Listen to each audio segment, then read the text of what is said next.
Hello, good morning, नमस्कार, कैसे हैं आप सब? Good morning. यहाँ पर हम लोग एक छोटा सा टॉपिक जो नीट के लिए काफ़ी इम्पोर्टेंट हो जाता है, जिसे हम ईटीएस एंड ऑक्सीडेटिव फॉस्फोराइलेशन कहते हैं। टेक्निकली हमारे जितनी भी एनर्जी है वो सारी की सारी ग्लाइकोलिसिस और क्रेब्स साइकिल में फॉर्म तो हो जाती है, लेकिन उनसे एटीपी रिलीज़ करवाने के लिए ईटीएस में उन्हें आना ही पड़ता है।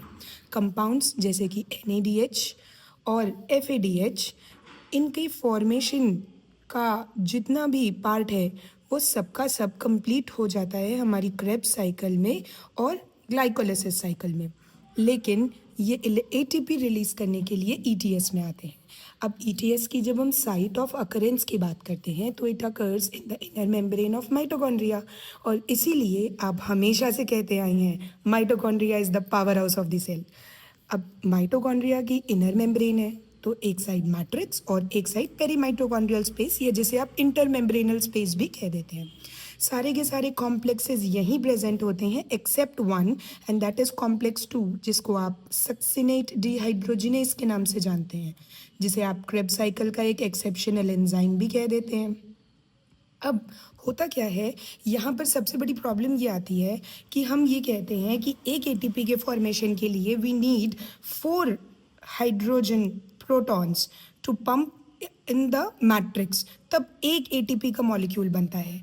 बट एनसीईआरटी हमें दिखाती है कि सिर्फ एक एनएडीएच 10 प्रोटॉन्स को रिलीज कर सकता है और एक एफएडीएच सिर्फ और सिर्फ 6 प्रोटॉन्स को पंप करता है।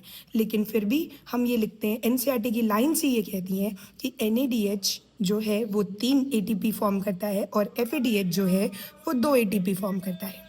इलेक्ट्रॉन्स मूव देखो कैसे करते हैं, एनएडीएच जो एनएडीएच डिहाइड्रोजिनेज है उसी की हेल्प से इलेक्ट्रॉन मूव करते हैं। कई सारे यहाँ पर इनके कैरियर्स होते हैं और प्रोटॉन जो है वो इन द इंटरमेम्ब्रेनल स्पेस आ जाता है। यूक्यू एक कैरियर है, इलेक्ट्रॉन कैरियर, मूव कराता है कॉम्प्लेक्स 3। सेकेंड से भी इसी तरह से यूक्यू के थ्रू ही इलेक्ट्रॉन्स मूव होते हैं। मोबाइल इलेक्ट्रॉन कैरियर के पास आते हैं 3 से साइटोक्रोम सी, देन 4, और 4 के बाद इलेक्ट्रॉन को एक्सेप्ट करने के लिए ऑक्सीजन प्रेजेंट होता है। बट टेक्निकली होता ये है कि एक एनएडीएच 2.5 एटीपी रिलीज करता है और एक एफएडीएच 1.5 एटीपीज रिलीज करता है। बट ये आप हायर एजुकेशन में पढ़ेंगे, तो अभी के लिए यही मानिए और परेशान मत होइए। Bye bye and have a nice day.